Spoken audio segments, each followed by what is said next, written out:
हमारे देश को एक बार फिर से आज़ाद होने की ज़रूरत है।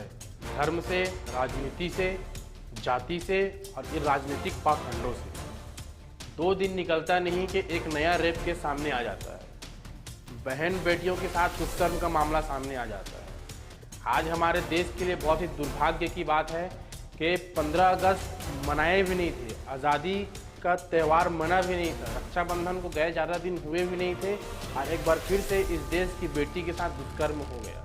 ये हमारे लिए सबसे बड़े दुर्भाग्य की बात है। हरियाणा के भिवानी जिले से एक सनसनीखेज मामला सामने आया है, जिसमें एक 18-19 साल की बेटी के साथ 18-19 साल की एक लड़की के साथ दरिंदगी की गई है, उसके साथ दुष्कर्म किया गया है। वो बेटी जो अपने बाप के बोझ को कम करने के लिए प्राइवेट स्कूल में जॉब करती थी, बच्चों को पढ़ाती थी सिर्फ इस वजह से कि उसका बाप मजदूर था। वो अपने बाप के ऊपर से बोझ कम करना चाहती थी। वह प्राइवेट स्कूल में पढ़ाने जाती थी।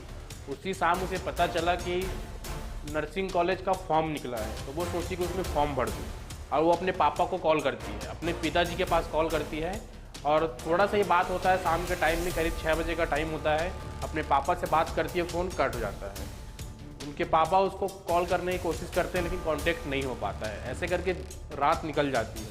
जब उनके पिताजी थाने में गए, पुलिस स्टेशन में गए, उन्होंने शिकायत दर्ज की, तो वहाँ से पुलिस प्रशासन जो थी वो कॉलेज के पास गई। कॉलेज में पता किया, जो वहाँ कॉलेज में कर्मचारी थे वो सारे नशे में धुत थे।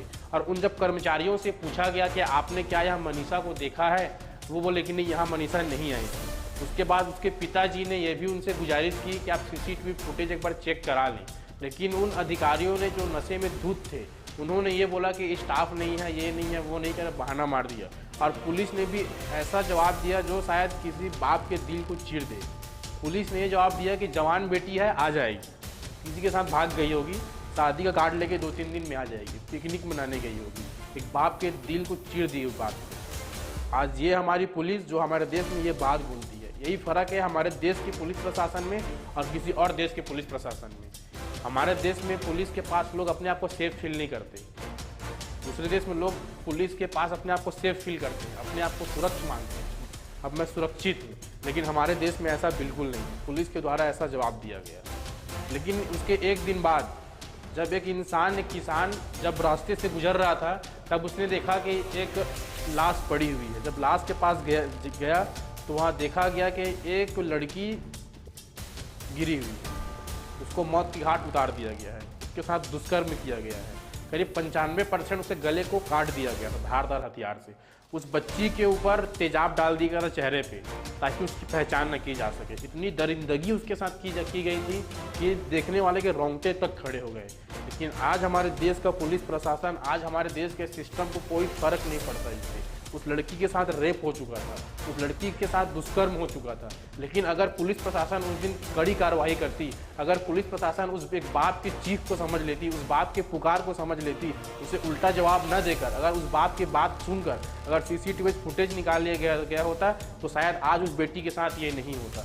आज सभी को इस बात पे आगे आना पड़ेगा। आज उस बेटी के साथ दुष्कर्म हुआ है, वो बेटी जो अपने बाप के सर से कर्ज को खत्म करने के लिए, अपने बाप का सहारा बनने के लिए, एक गरीब परिवार का सहारा बनने के लिए अपने प्राइवेट जॉब करने जाती थी, स्कूल में पढ़ाती थी, एक 18-19 साल की बेटी के साथ आज अन्याय हुआ है, उसके साथ आज दुष्कर्म हुआ है। लेकिन पूरा देश आज सोया हुआ है। हमारे देश में लोगों की भावनाएं बहुत जल्दी आग जाती है। जब बात किसी मंदिर पर हो, जब बात किसी मस्जिद पर हो, जब बात धार्मिक की हो, तो पूरा देश रोड पे आ जाता है। लेकिन आज क्यों एक बहन बेटियों के लिए आज आवाज़ क्यों नहीं उठा जाता है? आज हमारे देश में ऐसे लोग मौजूद हैं कि अगर राजनीति के लिए लड़ना हो, अगर धर्म के लिए लड़ना हो, तो लोग रोड पे आ जाते हैं। लेकिन जब बात एक देश की बेटी की हो, देश के बहनों की हो, देश की माँ बहनों की सुरक्षा की हो, तब कोई सामने नहीं आता। हमारे हिंदुस्तान का सिस्टम फेल हो चुका है, हमारे हिंदुस्तान का पुलिस प्रशासन फेल हो चुका है। आखिर इसकी जिम्मेदारी कौन लेगा? आज सोचने वाली बात है कि आज हर दिन हमारे देश से आए दिन ऐसे घटने सामने आते रहते हैं, लेकिन हमारे देश में ऐसा कानून क्यों नहीं बनाया जाता? सिर्फ एक कैंडल मार्च निकाल के क्या हमारे देश के सिस्टम को सुधारा जा सकता है? हर रोज़ रेप हो रहा है, हर रोज़ रेप हो रहा है। बहुत सारे रेप तो उभर भी नहीं आते, बहुत सारे रेप सामने आ भी नहीं पाते। बहुत लोग बदनामी की वजह से नहीं बोल पाते, तो बहुत लोग सामने आ भी नहीं पाते, सिस्टम से हार जाते हैं, बदनामी चक्कर में नहीं बोल पाते। लेकिन आए दिन हमारे देश में रेप केस आते हैं, लेकिन आज इसके ऊपर कानून क्यों नहीं बनता? सिर्फ कैंडल मार्च निकाल के ये बात पे ख़त्म क्यों कर दिया जाता? जितने भी नेता किसी भी पार्टी से हो, हमें उससे मतलब नहीं है, लेकिन जो भी नेता हो सिर्फ यही बोलते हैं कड़ी कार्रवाई करेंगे, ये करेंगे, वो करेंगे, लेकिन कुछ भी नहीं होता। देश के बहन बेटियों की कोई भी यहाँ वैल्यू नहीं है। जब उनकी बेटियां और जब उनकी बहनें सुरक्षित हैं, उन्हें हम गरीबों के, आपके बेटी के, आपके बहनों से कोई भी मतलब नहीं है। उन्हें आपसे बिल्कुल भी मतलब नहीं है। अगर उन्हें सिर्फ आपको मतलब है तो आपके वोट से ही मतलब है। आज सिर्फ कैंडल मार्च निकाला जाता है और लोग भूल जाते हैं। वही हुआ था हाथरस में भी, वही हुआ था जब हाथरस में एक बेटी के साथ रेप किया जाता है, उनके परिवार की इजाज़त के बगैर अर्धरात्रि में, रात के तकरीबन 2:30 बजे उस बेटी की, उस बहन की लाश को जला दिया जाता है बिना परिवार की इजाज़त के, परिवार को घर में बंद करके। तब भी लोग कैंडल मार्च निकाले, तब भी इसके लिए आंदोलन हुआ था, लेकिन कोई सुनवाई नहीं हुई। यही चीज़ आरकेजी मेडिकल कॉलेज जो कोलकाता में केस हुआ था एक डॉक्टर के साथ, उसके साथ भी ये केस हुआ था, उसके साथ भी दुष्कर्म हुआ था। उसके लिए बहुत सारी आवाज़ें उठी, लेकिन कोई कार्रवाई नहीं हुई। पता नहीं क्यों कार्रवाई नहीं होती। बिल्किस बानो जो गुजरात दंगे में भाग रही थी अपने आप को बचाने के लिए, उस परिवार में 14 लोग थे, 14 लोग को मौत के घाट उतार दिया गया और बिल्किस बानो के साथ गैंग रेप किया गया। उसी बिल्किस बानो के साथ गैंग रेप किया गया।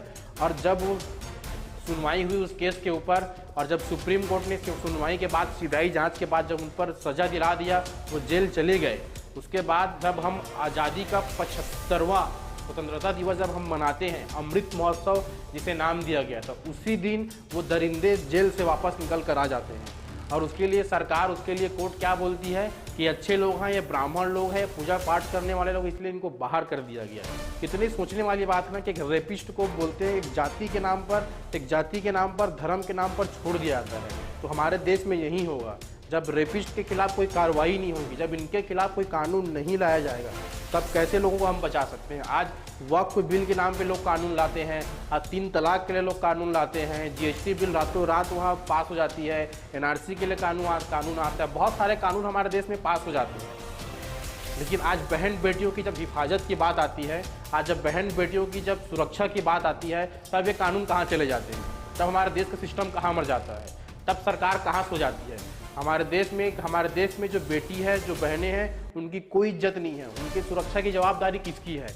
आज कहीं न कहीं सबको ये सवाल पूछना पड़ेगा। आज कहीं न कहीं सबको यहाँ आगे आना पड़ेगा। सिर्फ कैंडल मार्च निकालने से ही हमें इंसाफ नहीं मिलने वाला है। आज हम आज़ादी का 69वां जश्न मना चुके हैं, लेकिन आज हमारा देश आज़ाद नहीं है इन रेपिस्ट से, इन बलात्कारों से।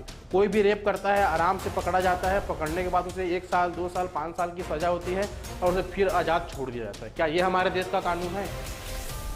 आज हमारे देश में बहन बेटी जो है वो सुरक्षित नहीं है।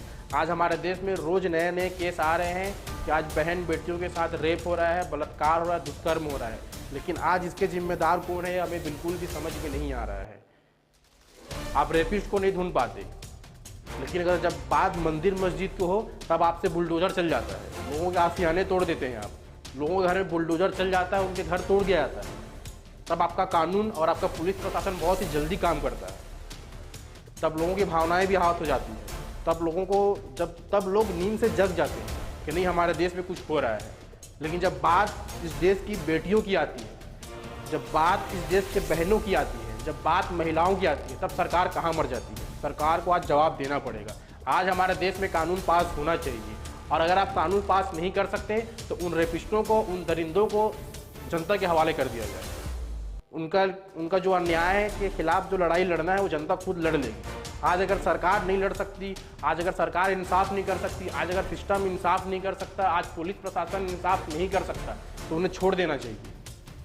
लेकिन आज बहन बेटियों के साथ इंसाफ होना चाहिए। आज जो उनके साथ हमारे देश में हो रहा है वो बहुत ही ज़्यादा गलत हो रहा है। आज कोई भी आवाज़ नहीं उठाया जा रहा है। 2 दिन आंदोलन होता है, 2 दिन कैंडल मार्च होता है, नेता लोग ट्वीट कर देंगे, ये ऐसा कर देंगे, वैसा कर देंगे, और उसके बाद सब चीज़ शांत हो जाता है। वही क्योंकि जिसके पास पैसा है उसके पास सब चीज़ है, उसने कानून खरीद रखा है, उसने कोर्ट, अदालत, वकील सब खरीद रखा है, उसने सारी चीज़ उसकी है। आज गरीबों के लिए कुछ भी नहीं है। आज गरीबों के लिए कोई भी नियम नहीं, ना गरीबों के लिए रोजगार आएगा, ना गरीबों की बहन बेटियां सलामत हैं, ना उन पर शिक्षा की बात होगी, और कहीं ना कहीं इसके जिम्मेदार हम ही हैं।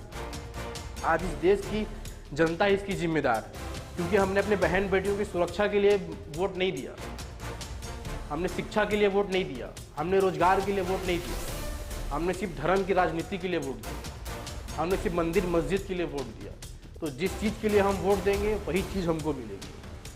आज इसमें पूरी गलती जनता की है। आज जनता को आज रोड में आना पड़ेगा और मांग करना पड़ेगा, चाहे मनीषा हो, चाहे हाथरस कांड में जो बेटी हुई थी उसके साथ रेप पर उसकी बात हो, चाहे बिल्किस बानो की बात हो, चाहे किसी भी बहन की बेटी की बात हो, सबके साथ ये होगा। अगर आज इसके खिलाफ आवाज़ नहीं उठाया जाएगा तो आज किसी और के बेटी के साथ हो रहा है, आज किसी और के बहन के साथ हो रहा है, कल किसी और के साथ होगा, तब भी यही चीज़ सामने आएगी, तब भी कुछ नहीं होगा। इसलिए आज सबको आगे आना पड़ेगा, इसके खिलाफ मिलकर पूरे देश को आवाज़ उठाना पड़ेगा।